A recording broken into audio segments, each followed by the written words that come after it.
Sapa Indonesia pagi Mbak hadir saudara kali ini di segmen Kompas Bisnis bersama saya Putri Oktaviani. Survei industri hotel Indonesia menunjukkan ancaman badai PHK di sektor perhotelan akibat penghematan anggaran kementerian dan lembaga. Survei dilakukan pada 726 responden dari 717 hotel di 30 provinsi dengan rata-rata jumlah 178 kamar per properti. Dalam survei ini, saudara, 88% responden memperkirakan akan melakukan pemutusan hubungan kerja atau PHK untuk mengurangi biaya upah pekerja. 58 responden menjawab akan mengantisipasi potensi gagal bayar pinjaman kepada bank. 48% responden memperkirakan akan melakukan penutupan hotel karena defisit operasional. Pengusaha memproyeksikan hingga semester 1 tahun 2025 akan terjadi penurunan pendapatan hingga 30% secara tahunan sehingga akan berdampak pada pemutusan hubungan kerja. Mayoritas responden menilai penurunan meetings, incentive, conventions, and exhibition atau MICE akan berdampak pada operasional hotel. Selama ini, saudara, permintaan pemerintah merupakan kontributor terbesar terhadap pemanfaatan MICE. Sejak pemerintah memangkas anggaran kementerian dan lembaga, 50% responden melaporkan kerugian pendapatan melebihi 10% pada November 2024 dibandingkan tahun sebelumnya. Situasi secara bertahap buruk dan pada Januari 2025 lebih dari 30% responden melaporkan mengalami kerugian pendapatan melebihi 40% dibandingkan tahun sebelumnya. Industri perhotelan terkena imbas pemangkasan anggaran pemerintah. Efisiensi anggaran berpotensi mengurangi pendapatan perhotelan hingga 80% dan berpotensi berdampak pada PHK karyawan hotel. Kebijakan efisiensi anggaran sebagaimana instruksi Presiden Prabowo Subianto yang berdampak pada anggaran perjalanan dinas membuat pelaku bisnis perhotelan menjerit. Pasalnya, hampir 60% pendapatan industri perhotelan berasal dari aktivitas perjalanan dinas pemerintah. Di Jawa Barat, tercatat sepanjang Maret 2025 rata-rata okupansi hotel tak lebih dari 30%. Meski sempat meningkat saat musim libur lebaran, namun tetap tak sebanding dengan biaya operasional dan gaji karyawan. Di Makassar, Sulawesi Selatan, sejumlah hotel mulai merumahkan karyawan karena pendapatan yang menurun drastis tak mampu menutup biaya operasional yang tinggi. Okupansi hotel bulan Maret ya Pak, dari tanggal 1 sampai tanggal 31 Maret rata-rata di Jawa Barat tuh kurang lebih 26,64%. Dari tanggal 1 sampai tanggal 31 Maret. Kami sudah tidak bisa apa-apa, mungkin ke depan setelah bulan April ini, kalau memang tidak ada perbaikan, okupansi tetap di bawah 20%, ya, itu kemungkinan yang paling buruk sama sekali yaitu ada efisiensi pengurangan karyawan. Dan kondisi sekarang itu bisa survive dalam mengelola operasional 3 bulan aja nggak mampu. Ya. Ini kemarin ini hotel-hotel masih sedikit bisa ada kelegaan karena dia masih ada saving kemarin kan di bulan Desember kemarin. Nah, ini udah habis nih, apalagi ini di bulan April tidak ada lagi kegiatan bukber. Hanya berharap kondisi yang ada dan kondisi yang ada tidak ada kegiatan pemerintah akan repot.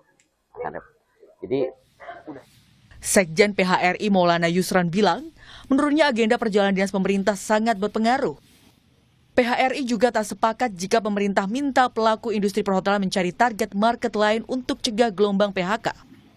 Sampai saat ini baik pusat maupun daerah itu belum terlihat di berbagai daerah. Nah, ini juga menjadi satu yang menjadi tantangan tersendiri bagi bisnis hotel ya, apalagi khususnya kalau kita bicara setelah Lebaran, kita baru mengalami peningkatan okupansi semasa Lebaran di tengah pada fase bulan Ramadan atau bulan Maret itu memang benar-benar dalam kondisi yang sangat rendah, yaitu di rata-rata okupansi 20%.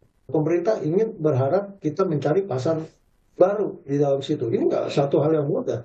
Merubah satu ekosistem yang sudah terbentuk itu ke arah yang berbeda itu juga butuh suatu proses. Kalau kita melakukannya secara sporadis, tentu dampaknya juga akan dirasakan banyak selain dari pelaku usaha juga terhadap masyarakat yang di mana. Presiden Prabowo Subianto resmi mengeluarkan instruksi efisiensi anggaran pada Januari 2025. Perjalanan dinas dan kegiatan pertemuan merupakan komponen dana yang diminta oleh Presiden untuk dipangkas. Tim Liputan Kompas TV. Saudara, setelah terpuruk akibat pandemi COVID-19, kinerja industri perhotelan terancam kembali merosot. Lebih lengkap kita akan bahas bersama Ketua Umum Perhimpunan Hotel dan Restoran Indonesia, Haryadi Sukamdhani. Selamat pagi Pak Haryadi, selamat datang di studio Kompas TV. Selamat pagi Mbak Okta. Pak, kita mungkin membuka dengan melihat bagaimana saat ini sektor perhotelan seperti apa sih Pak kondisinya? Ya jadi memang segmen pasar pemerintah itu besar Mbak. Jadi secara nasional tahun 2024 itu sekitar 40% nasional ya. Jadi kalau per daerah itu bisa berbeda-beda. Seperti misalnya saya ambil contoh Kalimantan, Sulawesi ya, pokoknya di luar Jawa, Sumatera itu bisa sampai 70%. Jadi bisa dibayangkan begitu pemerintah menghentikan kegiatannya itu langsung memang dampaknya sangat luar biasa. Dan yang juga membuat kita surprise, bahkan Bogor yang dekat dengan Jakarta itu yang paling duluan mendeklar 2 hotelnya tutup operasi gitu. Nah, jadi di sini yang perlu kami sampaikan adalah bahwa karena masyarakatnya atau sebagian kalangan menganggap bahwa kenapa kok hotel itu bergantung banget sama pemerintah itu ya. Nah, jadi saya mesti jelaskan bahwa memang selama ini pasar itu memang terbentuk oleh permintaan pemerintah itu ada gitu loh. Nah, sehingga kita membangun hotel, menyiapkan kamar, menyiapkan ruang meeting itu karena memang ada pasarnya. Nah, sekarang ini yang menjadi masalah adalah selama kuartal pertama, Januari sampai Maret itu pemerintah sama sekali memang tidak ada kegiatan, sama sedikit sekali, sangat-sangat minor. Jadi ini yang mengakibatkan efeknya itu ternyata sangat besar. Jadi kami pikir tadinya kalau pemerintah itu mengurangi budgetnya, kita harapkan korporasi ataupun masyarakat umum ya yang FIT itu masih jalan. Ternyata itu enggak juga Mbak Okta. Jadi ini rupanya bahkan BUMN juga nggak ada kegiatan. Jadi ini luar biasa. Jadi saya tidak tahu ya mode ini diikuti oleh hampir semua customer dari hotel kita. Oke, artinya memang di awal saja sudah segitu besarnya Pak ya untuk berdampak terkait dengan efisiensi ini. Lantas Pak, kalau tadi dikatakan sudah ada yang melaporkan ada yang tutup, seperti tadi di Bogor ada 2 yang tutup. Sejauh ini Pak RI sudah melihat belum, sudah ada berapa yang melaporkan, misalnya tadi penutupan berapa, kemudian sudah ada belum Pak yang merealisasikan PHK itu sendiri sebagai salah satu dampak? Tadi survei yang kami lakukan, yang tadi dibacakan oleh di bumper tadi, itu kita lakukan adalah sebelum Idul Fitri. Jadi memang kami ingin mengetahui ini trennya gimana sih persepsinya anggota PHRI gitu ya. Ternyata ya seperti itu hasilnya. 88% itu sudah clear mereka akan melakukan PHK. 58% mereka sudah antisipasi untuk mengalami permasalahan dengan perbankan. Mereka harus restructuring dan sebagainya. Dan sebagian tadi menyatakan akan tutup gitu kan. Sekitar 48% kalau saya tidak salah tadi ya.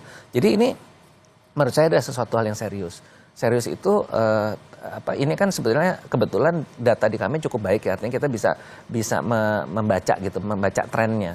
Nah, bagaimana dengan yang lain gitu kan? Ini kita yang datanya cukup baik aja kita udah bisa mengukur itu. Jadi ini mungkin ya kalau boleh saya bilang ya udah lampu kuning menuju merah nih untuk pemerintah untuk segera mengatasi daripada anggarannya gitu. Karena kan jasa akomodasi ini hanya salah satu Mbak, perjalanannya hanya salah satu dari komponen belanja pemerintah itu ya. Oke, kalau tadi dikatakan Pak itu kan surveinya sebelum Idul Fitri, bahkan dampaknya sudah segitu besar. 88 menyatakan bahkan akan melakukan PHK. Artinya kemarin kan momen Idul Fitri menjadi momen lah ya, banyak orang yang berlibur dan lain sebagainya. Ini cukup membantu tidak Pak dalam sektor? Nah itu jadi kemarin itu okupansi selama Hari Raya Idul Fitri Mbak itu ternyata 20% lebih rendah dari tahun lalu.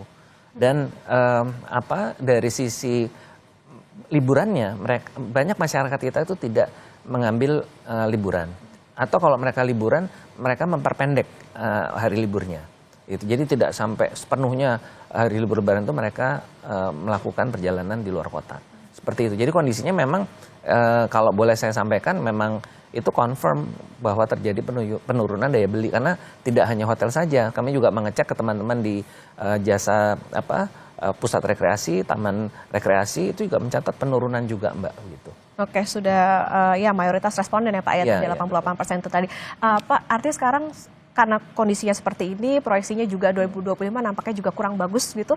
Sudah berapa banyak yang misalnya minta tolong begitu Pak, atau komunikasi yang terjalin? Semuanya sudah. Kalau anggota PR itu kan sekitar 3.600 Mbak ya, yang aktif, yang mereka bayar iuran. Itu semuanya sudah menyatakan ini bahaya gitu. Betul-betul artinya dampaknya bisa nanti kalau lebih lanjut ya banyak hal-hal yang tidak kita inginkan lah, terkait dengan masalah PHK-nya, terkait dengan masalah pembayaran pajaknya nanti, terkait juga dengan untuk mata rantai yang ada, perbankannya dan sebagainya, itu banyak hal yang nanti terjadi, Pak. Oke, tapi kalau komunikasi dengan pemerintah begitu misalnya Pak? Ya, sudah kami sampaikan, kami sudah menyurati, bahkan dari bulan November sudah kami surati kepada Pak Presiden, kepada Ibu Menteri Keuangan, dan juga melalui beberapa jalur kami juga menyampaikan juga ke dalam hal ini di Kementerian Keuangan melalui Wamen ya, Wamenq, dengan Kementerian Pariwisata, karena kami pembinanya adalah di Kementerian Pariwisata, udah sangat-sangat intens sekali. Teman-teman di Menteri Pariwisata sudah paham sekali masalah ini. Oke, artinya memang sudah ada dorongan tadi dari 3.600 anggota PARI. Sudah ada respon belum Pak dari pemerintah terkait hal ini? Jadi yang kita belum, responsnya adalah disampaikan perkiraan itu bulan April akan mulai dilakukan untuk spendingnya ya, mulai anggaran belanja akan mulai diturunkan. Nah, tetapi kalau kami mengkonfirmasi dengan beberapa kementerian lembaga, ya mereka jawabannya gini, Pak kayaknya nggak mungkin di April deh, ini bisa-bisa Juni nih gitu kan. Jadi kita nggak tahu nih, dan itu juga seberapa efektifnya. Karena kemarin waktu kami pertemuan dengan teman-teman daerah juga lucu ininya, konfirmasi kan saya tanya teman-teman daerah ini gimana, kan yang dilakukan pemotongan anggaran sampai 50% perjalanan dinas kan kementerian lembaga. Di daerah bagaimana? Maksudnya daerah kan ada Pemda ya, belanja di Pemda. Itu rupanya menarik.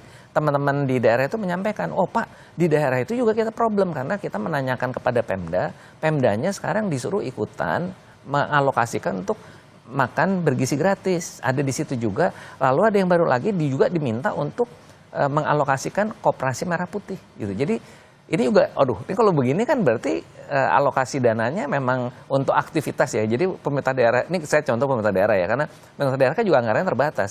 Nah sekarang kalau dialokasikan lagi untuk program dari pusat seperti itu, mereka kan nggak punya ruang gerak untuk anggarannya. Ya, jadi ini yang kita khawatir juga di daerah nanti bisa-bisa kegiatannya seperti apa gitu. Kalau semuanya alokasi mereka pun diminta untuk mendukung program pemerintah pusat, kan daerah kan juga punya program sendiri kan. Oke, berarti memang ya menjadi kekhawatiran juga bahwa tidak hanya secara nasional ya Pak, tapi juga bahkan di daerah juga. Ya, bahkan BUMN pun juga melakukan pengurangan kegiatan. Bahkan swasta pun juga. Jadi kita melihatnya kok trennya semuanya jadi kayak orang domino gitu. Kayak berhenti semua gitu, kayak berhenti mengadakan kegiatan begitu. Oke, baik, tentu ini yang menjadi catatan nantinya, tapi terkait dengan bagaimana strategi yang akan ditempuh dari industri hotel maupun juga bagaimana respon pemerintah dan lain sebagainya tentu akan kita bahas nanti Pak seusai jeda, dan saudara tetap bersama kami di Kompas Bisnis. Masih di Kompas Bisnis Saudara, dan kita masih bersama dengan Ketua Umum Perhimpunan Hotel dan Restoran Indonesia, Haryadi Sukamdhani. Pak Haryadi, tadi dikatakan bahwa memang saat ini banyak sekali kekhawatiran, tidak hanya pendapatan industri hotel terutama kalau di 2025 ini dikatakan nampaknya agak lesu, kemudian juga tadi kekhawatiran bahkan tidak hanya secara nasional tapi juga bahkan ke daerah. Lantas strategi apa Pak yang bisa dilakukan supaya pelaku bisnis ini bisa mempertahankan atau sekedar yang menyambung nyawa, jangan sampai terjadi misalnya tadi kayak PHK, penutupan dan lain sebagainya. Jadi memang yang pertama harus dilakukan itu adalah pemerintah segera mengeksekusi anggaran belanjanya, karena memang ada kebutuhan di sana ya Mbak ya. Jadi itu harus segera dilakukan eksekusinya. Kedua, sebaiknya pemerintah melihat lagi program-programnya itu harus dilihat mana yang memang akan memberikan pertumbuhan ekonomi atau malah menjadi kontraksi. Jadi prioritas juga harus dilihat. Nah, yang ketiga itu kita harus mendorong kembali program kita untuk mendatangkan wisatawan mancanegara. Ini menurut saya harus menjadi komitmen nasional ya, dan pemerintah seharusnya memberikan prioritas untuk pertumbuhan pariwisata ini, untuk sektor pariwisata. Dimana kita lihat kan memang di Astacita tuh nggak ada tuh pariwisata nggak masuk.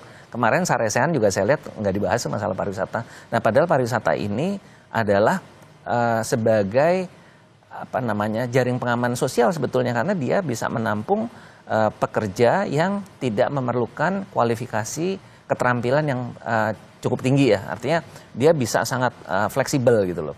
Dan itu kalau catatan dari Kemenpar yang saya lihat statementnya dari Ibu Menteri pada waktu awal Januari itu sekitar 25 juta orang yang ada di dalam sektor ini yang terkait ya. Jadi yang terkait pekerja di sektor ini ada 20 juta orang. Jadi ini adalah sesuatu hal yang menurut saya harusnya menjadi prioritas. Dan di dalam kaitan juga dengan situasi gejolak global seperti ini, kalau pariwisatanya maju itu kan juga devisa ya. Gitu. Jadi ini juga kita harap bahwa yang tadi yang poin ketiga adalah pemerintah memang harus segera kita serius mendorong ini untuk terjadinya peningkatan pertumbuhan pariwisata. Karena negara-negara tetangga kita semuanya udah maju semua. Malaysia, Thailand, Vietnam, sekarang kalau Singapura udah jelas ya. Kambodia juga udah mulai naik. Jadi kita ini jadi relatif stagnan gitu, bahkan tertinggal sudah. Oke, artinya begini Pak, berarti pengusaha melihat bahwa pemerintah belum memberikan perhatian khusus gitu untuk sektor pariwisata. Saya lihat begitu ya. Kenyataannya selama kita merdeka nih, udah mau 80 tahun ya, pariwisata itu hanya sebagai aksesoris aja gitu. Kita lihat dari kelembagaan kementeriannya juga dia tier 3, kewenangannya terbatas, anggaran terbatas, dan juga di dalam hal untuk prioritas programnya kan juga nggak terlihat. Oke, Pak, kalau dalam survei yang diberikan oleh PRI juga, ini kan selain resiko PHK, ini ada kredit macet bahkan sampai menutup hotel. Apakah artinya akan ada efek domino yang bisa dikatakan secara sistemik ini ketika hotel ini berada di titik yang kritis begitu, Pak? Iya, ya pasti akan banyak. Dan jangan lupa bahwa tidak hanya itu saja, Mbak, kan kita mata rantainya juga luas. Kita melibatkan dari sektor pertanian, dari sektor UMKM dan sebagainya kan. Itu kan semua kan mata rantai yang juga mensupport daripada kegiatan di hotel ini itu sendiri seperti itu. Oke, artinya kalau dalam sekarang Pak, kalau dilihat kondisinya saat ini apa yang paling penting atau yang akan ditempuh oleh pengusaha terutama untuk bisa menyelamatkan industri hotel itu sendiri? Ya, sekarang ini memang kita melakukan apapun ya Mbak. Ya misalnya kita menyasar kepada segmen korporasi, kepada segmen individual ini macam-macam Mbak. Ada yang wedding, ada yang ulang tahun lah kayak gitulah, pokoknya yang sifatnya individual. Atau juga terkait dengan kegiatan komunitas, termasuk di sini misalnya wisuda atau pertemuan-pertemuan organisasi, partai politik, dan itu kita lakukan. Tapi Mbak, itu jumlahnya kecil gitu loh, nggak bisa menggantikan serta-merta dari pasar pemerintah yang hilang tadi. Makanya ini tadi saya sampaikan yang paling cepat harus dilakukan adalah segera anggaran belanja itu dieksekusi. Karena memang ada kebutuhannya. Kami kan juga sering berkomunikasi dengan teman-teman kementerian lembaga ya. Mereka juga bingung gitu karena mereka juga banyak program, mereka juga nggak bisa jalan gitu. Seperti itu. Berarti artinya ada utak-atik anggaran yang dirasa kurang tepatkah gitu Pak? Terutama ini juga bisa memukul sektor seperti tadi itu. Jadi saya hanya bisa menduga ya, saya nggak bisa, tapi saya menduga otak-atiknya ini tadi untuk program-program yang menjadi program unggulannya atau program kampanyenya presiden kan gitu kan, jadi arahnya ke sana, jadi semua akhirnya kan harus mengikuti. Nah makanya dipotong anggarannya. Kalau dipotong kita bisa memahami lah, namanya anggaran kan tuh haknya pemerintah. Tetapi yang kita minta di sini adalah kalau sudah memang udah jelas dipotongnya seperti apa ya segera aja dieksekusi. Karena tadi saya sampaikan kuartal pertama itu sama sekali kegiatannya sangat-sangat minim sekali. Jadi nggak boleh dibilang tadi makanya sampai ada yang tutup tuh karena memang dia sangat tergantung kepada pasar pemerintah dan nggak ada sama sekali kegiatan pemerintah. Oke, kalau dengan adanya efisiensi ini apa sih Pak situasi yang paling sulit yang dihadapi oleh pengusaha saat ini? Operational cost-nya kan tidak mungkin tercover ya Mbak ya, itu udah pasti. Nah, di luar kita kalau udah seperti itu sulit karena antara uangnya masuk ya, cash inflow-nya sama outflow-nya udah nggak sebanding sama sekali. Jadi memang sangat rasional tadi kalau disampaikan ada 48% kalau saya nggak salah tadi ya, itu mau tutup gitu. Karena memang dia nggak mungkin. Nah, tapi kan masalah tutup juga nggak menyelesaikan masalah. Emang dia nggak punya kewajiban yang lain misalnya gitu kan. Kewajiban perbankan atau kewajiban hal-hal yang lain lah yang mesti mereka selesaikan. PHK juga menurut saya bukan solusi yang simpel juga karena kan emang nggak mau dikasih pesangon tuh yang di PHK kan juga nggak sesimpel itu. Jadi banyak hal yang menurut saya menjadi problem nanti akhirnya ini bisa menjadi berakibat ke sektor-sektor lainnya. Kayak ada dampak domino yang besar ya Iya. Pak ya. Nah hitungan dari Perhimpunan sendiri Pak, ada dampak yang signifikan akan terjadi kapan sih Pak? Kalau tadi kan dikatakan kalau ya janji pemerintah bisa April mulai spending gitu. Iya. Kapan bisa terjadi? Nah, ini kan kita nggak tahu, Mbak. Karena tidak ada kepastian. Mau eksekusi mau kapan nih? Karena kalau dari pemerintah pusat bilang katanya April gitu kan, kalau dari Kementerian Keuangan April. Tetapi kalau kita cek kepada kementerian lembaga, mereka bilang, aduh kayaknya nggak mungkin deh April gitu kan. Paling cepat Mei, tapi itu juga tanda tanya. Sekarang aja udah April ya Pak ya? Ya, karena April. Jadi kemungkinannya Juni. Nah, Juni itu udah satu semester, Mbak. Ya kan. Nah, sekarang kembali lagi, apa yang akan terjadi? Masing-masing hotel punya daya tahan sendiri-sendiri, Mbak.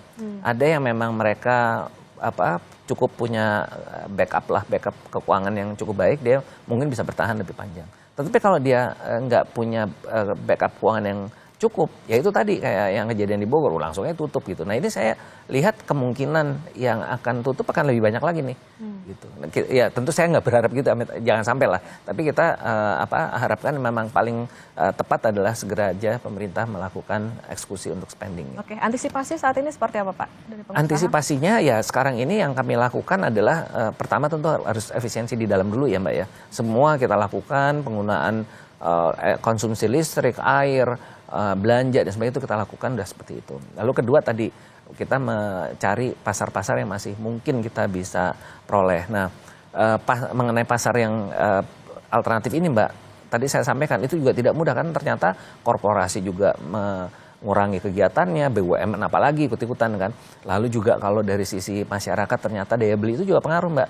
Jadi sekarang itu kita menjual misalnya paket wedding gitu, udah nggak bisa pakai situasi yang seperti tahun 2024. Harus ditekan sedemikian rupa mengikuti dari kemampuan daya beli masyarakat. Oke, jadi yang babak belur nih nggak cuma rakyatnya doang, tapi ternyata pengusaha pun. Iya, semuanya kena. Gitu. Oke, nah Pak, saat ini mungkin kalau bisa disampaikan ke pemerintah, komitmen sebetulnya yang dibutuhkan dari pemerintah seperti apa? Kalau tadi dikatakan ya ini nampaknya butuh tidak hanya sekedar tadi janji-janji kapan mau spending dan lain sebagainya. Selain daripada spending, yang juga kita butuh dukungan itu adalah antisipasi terhadap kredit yang bermasalah.